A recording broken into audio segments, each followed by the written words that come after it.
All right, so today we end chapter 19, and it brings the it brings the original. We said a very radical statement that every yid, due to the component called chachma of the soul, which doesn't mean literally wisdom. It means, we said, the antenna to the infinite God. It's not, we say wisdom, we think, knowledgeable. Here we're thinking the openness, the antenna to the infinite God. Wow. Every Jew has it. And therefore, every soul has it. Why is the Jew special? Ooh, that's a good question. What was it, Kasha? Every soul, every human has it, seemingly. So yes, every human has a direct connection to every human has a direct connection to God. That is true. Every human has a antenna to the abstractions of something beyond themselves. I don't like the word antenna, but go ahead. Whatever. Been using it for a long time. We're open to substitutes when mind changes from day to day. So, anyways, I think the unique thing of the Jewish soul that we were saying is that is a certain high level. I don't know what the right word is, like pure monotheism.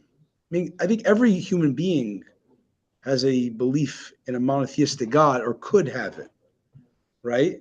As we see billions of people do. But it seems like the Jewish people, Abraham's children, were given a special level of what we'd call, I think I saw in the Rebbe's letters, pure, like the purest form of monotheism. Understand? It's a certain level of sensitivity towards it that I think might be unique to the Jewish soul. Doesn't mean other people don't have high levels of it. We're saying the Jewish connection is a certain level of sensitivity to this universal truth. Maybe this is a riot. Catholics hold other universal truth. I'm sure you're aware, and it contradicts. It's seeming contradiction of our oneness concept, I believe. So someone once told me an example where you see, even in, so the fact is, according to the Torah, every human, I don't want to take too much time but I do want to address this question. All right, yeah, okay. We'll do it under a minute, which is every human being is required, human being, Jew and non-Jew alike, is required to believe in the one God. Right? Correct? Right. Okay. That's the basic creed of the 7 Noahide laws, right? Of the Noahide code. Every human being has to. Idol worship is not an option for a non-Jew to believe in, according to the Torah outlook. Having said that, we do see in halacha, there is certain allowances, and I don't want to get into what they are. There's levels of monotheism. There's levels. Right, pagan cannibals worshiping multiple forces of nature is, that's idol worship. Mm-hmm. But we talk about, there's different levels of monotheism. How much do you believe God's involvement? How one is God? Is God one as in the one who has the final say, but nature is kind of the factory, the mechanism in place, but God is the builder of the factory of nature. Amen. And God can, and sometimes, swoops in. That's a form of monotheism, right? It's belief that God is the creator and ultimately has the final say, but it also gives room to believe in nature as kind of God's, machinery. So that's monotheism, but is that the purest form of monotheism? It comes in Torah, in Judaism, and says, Hashem Echad, like God is here right now within everything. There's no other, there's no even machinery that's separate than God, so to speak. No, nature's not like a separate thing. The point I'm saying is, and I want to get a difference, there are allowances of levels of monotheism. And for other nations, there is an allowance of, let's say, not the highest standard of monotheism. However, the Jewish people are required to have the highest standard of monotheism, belief of God, of God's immanence, and so on. Amen. And therefore, it would make sense if God gave us this task, this very high level, of monotheism, right? Which is therefore, for example, a Jew is not allowed to convert to Catholicism, right? It's considered a cardinal sin. Why? It's also a form of monotheism. Yeah, but it's not the level expected of, or to Islam. It's also monotheism. A Jew is forbidden to convert to these religions. Why? Because it's not the standard that's expected of a Jewish person. It would therefore make sense if God gave us this high standard that He created, that our inner psyche has the capacity for it. You understand? If He gave you this large mandate, that has to be gave you the inner workings of your brain and psyche and soul that can do it. Does that make sense? Mm-hmm. So it's not discounting everybody has to believe in God, but it does say there's something unique about the Jewish standard of believing in God at a certain level, even on pain of death, and therefore it makes sense that, as the Tanya says, we see this. The Tanya explains the machinery, not the machinery, the inner workings of your psyche, i.e., your soul, that can do this. Got it? Okay. But Elohim is pure plural. That's the mystery too. That's a big What? mystery. Elohim is plural. Good point. Beyond the scope of this talk, we're talking general God without Above names. my pay grade. Okay. So we said yesterday that even the biggest Jewish sinner who lives their life in a hedonistic, sinful way, and therefore is denying their godly soul antenna to do the right thing, to live a life of virtue. The fact is that even though we see the chachma of the soul, the antenna that has this connection to God, could be covered over. It could be in exile. It could be covered over the layers of the self, of the animal soul and the consciousness. And that's why people can have this, like, two things can be true. We could say every Jew, the most, atheist or antagonistic or hedonist, they say, no, he has a Jewish soul, and it's believing in God, it believes in oneness and all that, but it's covered over. That's exile. That's personal exile. However, today we continue, but this exile of this faculty of Chachma affects only that aspect of it which is diffused throughout the nefesh and animates with divine vitality. Yet the root and core of the Chachma and the divine soul is in the brain, and does not close itself in the sackcloth of the klipa in the left part of the heart in a true state of exile. Meaning, what part of this, again, Chachma shebenefesh, Chachma the soul, it means the receiver part of the mind that receives God, the antenna. That's why I call it antenna, because it's not the cognitive part, it's the receiver to the things beyond itself. The manifestation of that can be in exile, but the root of that never can be in exile. We call the pintel yid, right? The little spark. That's the pintel yid. It is merely dormant in the case of the wicked, not exercising its influence within them, as long as their knowledge and understanding are preoccupied with mundane pleasures. Understand? It's interesting that Tanya is so precise, and you can go into it, but just in a working knowledge of the terms, Chachma, Bina, Das. What are the terms? Chachma, the way I'm translating it, the way Tanya, it's the antenna to the infinite. It's the antenna to the beyond part of the brain. Bina is the cognition. Das is the way you make it relevant, the personalization. So he says, look at the beautiful words. Kol zman shasukim b'daitem binosam. The whole time that these sinners are using their das and their bina, not their chachma, because the das and bina is the more processing, the more conscious part of the self, part of the brain. So when you use your brain to plot how you're going to get money and eat a lot of candy and so on, and whatever, and all other indulgences Candy? as a light, desire, or your das, you personalize. That's your your identity is what you're all about. So that part of the brain can mask over the chachma. However, here's the cool thing: when these wicked people, who their whole life they live in their bina and their das for pleasure and animal soul indulgence, Right. but when they're confronted with a test of faith, which transcends knowledge, faith, at a certain point, the way Rabbi Steinfeld says, there's a certain turning point in every nightmare where the terror wakes you up. It's like you can live in this fantasy, but a certain point is I can't deal with this anymore. Faith, when you hit this core faith, when you touch this chachma of the soul, this antenna, touching the very soul and faculty of chachma within it, then the chachma arises from its sleep and it exerts its influence with the divine force that is clothed in it.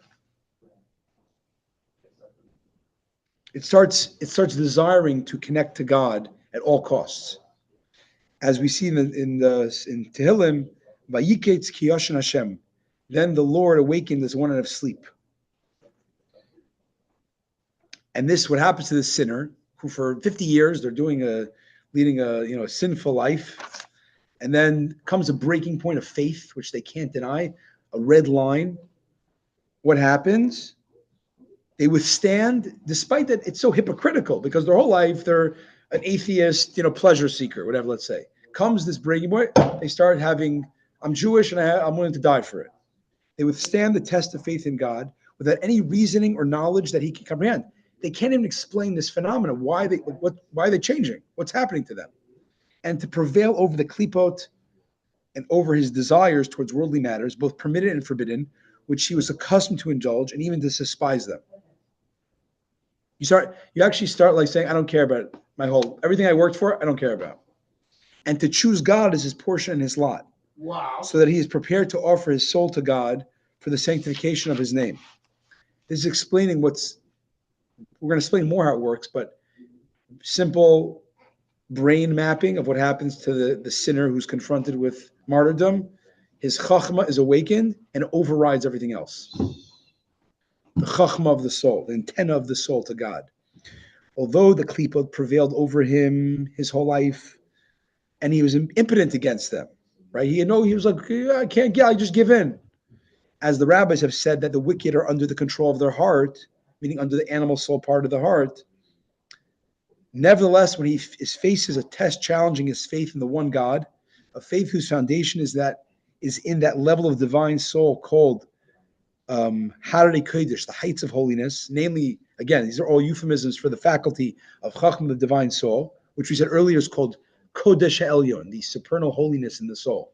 It's that antenna, the Chachma, in which, and why is it the supernal holiness? Because it's a receiver for the holy God, right? Which is the clothe the light of the Ein Sof, blessed be He. Then all the klipot become nullified, and they vanish as though they have never been in the presence of the Lord. He built his whole life on this false premise of animal soul stuff. When you awaken the chachma of the nefesh, the antenna of the soul to God, it's like he's raised to a different plane. It's almost like, oh, I lived at that lower plane. I'm not on that plane anymore. I'm on a different plane now. And that plane, I can't deny God. And I despise everything I lived for. I was into. So it is written, all the nations are as nothing before him. This is a euphemism for the klipot. And for all your enemies, O God, again, enemies of God are, they're embodiments of klipot. They will perish and they'll be scattered. And again, you see other terms in Tehillim, in the prophets, as wax melts before a candle, so shall the wicked perish. And also, just the last verse, because Pesach David is saying you missed a verse, so you have one more. The hills, referring to the klipot, which are like arrogance, because they're like hills, they melted like wax. These are all poetic terms of Tehillim and the prophets about there's a certain breaking point where all the scaffolding of klipa melts in the face of a certain revelation, a certain truism.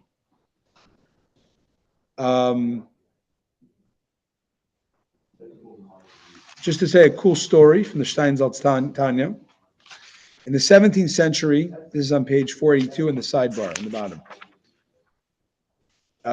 We'll tell two stories. Go to 480 first. Let's do two good stories of historical stories showing this in play. 480 on the bottom if you have the Hein DailyTanya.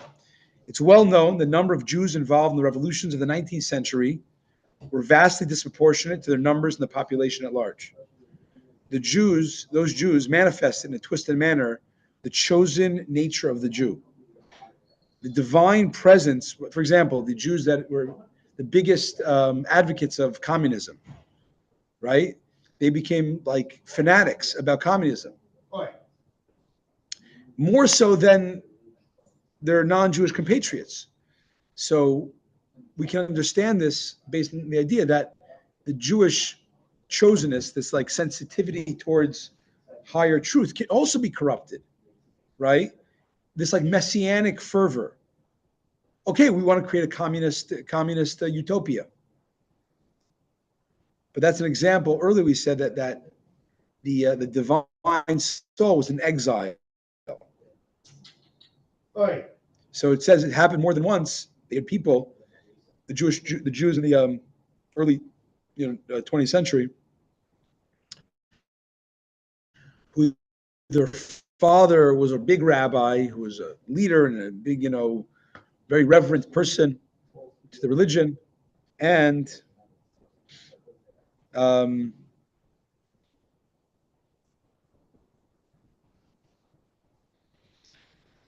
it happened more than once that the father was a rabbi, well, his son was the rabbi of others. It's interesting. You can have an example with divine presence in you can be in exile to do radical negative things. That's one point. But of course, we said now, once a certain breaking point, the divine soul wakes up and says, no more. I'm going to stop it all. A cool story. In the 17th century, a certain Hungarian Jew was caught up in unsavory affairs, eventually became a Christian and a member of the aristocracy. Doesn't say the name. So in the 17th century in Hungary. So some Jew who was he converted, became part of the Hungarian aristocracy. But yet we see when his fellow Jews were subjected to a blood libel, a blood libel, accusing that Jews were killing kids for blood. Yeah, right. Okay? This guy who's a traitor to his people, right? He could traitor to his faith. He gave up his wealth, his status, and his life to fight this slander and save the Jewish community. Wow. He had sold his soul for the sake of personal pleasures and had converted to Christianity. But his fellow Jews were in danger because of a lie. He could not stand by such an outrage. Wow. For him, standing idly by would have meant to have turned his back irrevocably on being a Jew. That was his breaking point. At that moment, his divine spark of wisdom was activated, even if it meant that martyrdom would be involved. Following that episode, the rabbis issued a decree that prohibited anybody calling this man an apikaris, an apostate. Wow. His sons, who remained Jewish, were allowed to be called by his name in the synagogue. And a ban was issued against anyone who would speak of him in a negative way. Wow. Wow, that's crazy. Crazy. Wow. There's so many more examples of this in history. That people who had sold their soul to a certain level, but it reached a breaking point, they're like, that's it. I have to identify as a Jew. Okay. Continuing on, page 91. This means the divine light vested in the Chachma enables him to withstand the test of sacrifice, to the extent of refusing to do a mere empty act that's contrary to his belief in the one God, to bow down before an idol even without acknowledging his heart at all.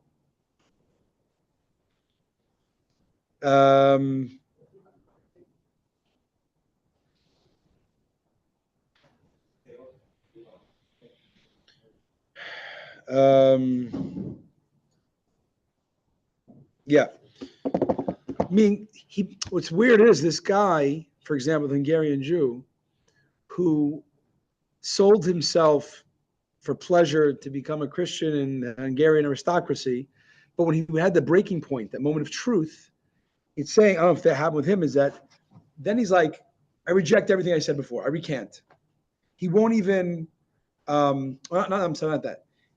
He will, this Jewish sinner will withstand the test of self-sacrifice to the extent that he won't even pay lip service to the idol, to bow down, even, pretending, or to speak falsely, to like verbally say, okay, I'll be what you want, concerning the unity of God, even where his words do not reflect his true feelings. Because at that moment, his heart is in perfect belief with God. Wow. And this explains, we had a question, trying to, chapters 18 and 19 in Tanya are very, very fundamental chapters. I mean, every chapter is pretty, but I say they're really fundamental because it explains the basic idea of the Pintaliyid, which in Tanya jargon is called the Av Misoteris, the hidden love. Okay? And we said the hidden love also has fear in it of God. How? He explains. The natural love found in the divine soul of all Jews, whose intrinsic desire and will, we said, is to be attached. The antenna wants to be attached to its origin and source, the light of the blessed Ein Sof. For a virtue of this love and desire, the soul instinctively recoils in fear and dread. When it's activated, it's afraid to touch anything that's even on the fringe of impurity, of idolatry, Wow. even on the fringe of denying the faith of God. Meaning, when it gets active, it's not like, well, okay, I'll do a little bit. No, like, that's it.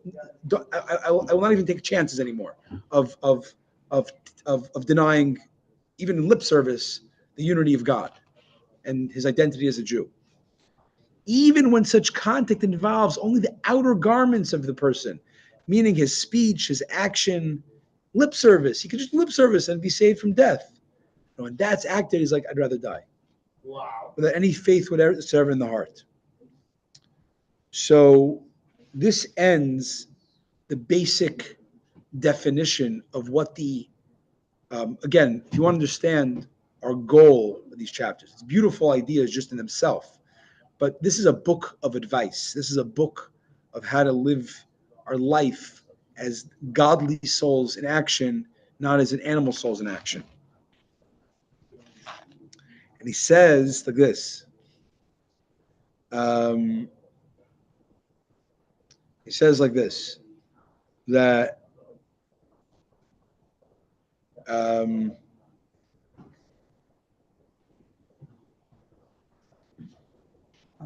that no. Let's leave at 10 o'clock sharp because I have to leave. 25 minutes.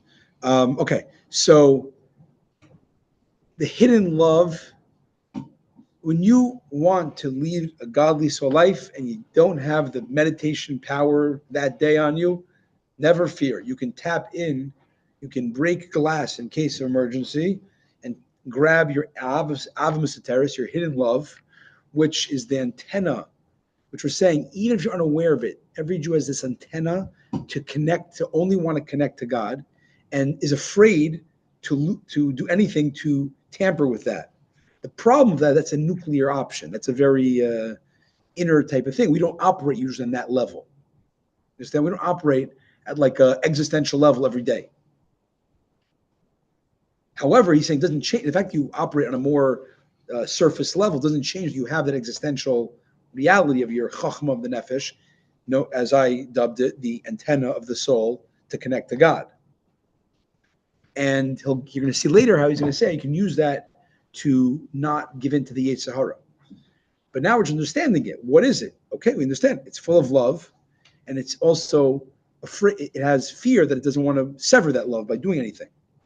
And the proof he gave was, the big proof we give in chapters 18 and expanded in 19, is that you see this in play in the phenomenon of people who live a life of sin. As we said, the story of the Hungarian aristocrat who even sell their soul to the Hungarian aristocracy and convert to it. Right. But when it came to save their fellow Jews, they could not stand by and they gave up everything. So you see that this thing exists. This is the proof how it exists. The problem is it's a very hidden thing usually, but it exists and we proved how it exists.